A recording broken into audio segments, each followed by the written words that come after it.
Tanggal 11 hingga 25 Januari 2021, PPKM diberlakukan di sejumlah wilayah Indonesia, termasuk Jawa Timur. 75% bekerja dari rumah.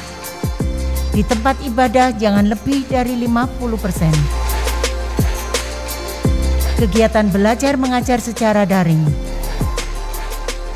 Pengunjung restoran yang makan di tempat 25% dari kapasitas maksimal. Kegiatan sosial budaya dihentikan. Penyedia kebutuhan pokok dan pekerjaan konstruksi tetap beroperasi dengan menerapkan protokol kesehatan. Operasional pusat perbelanjaan maksimal jam 7 malam. Pembatasan kapasitas dan jam operasional moda transportasi.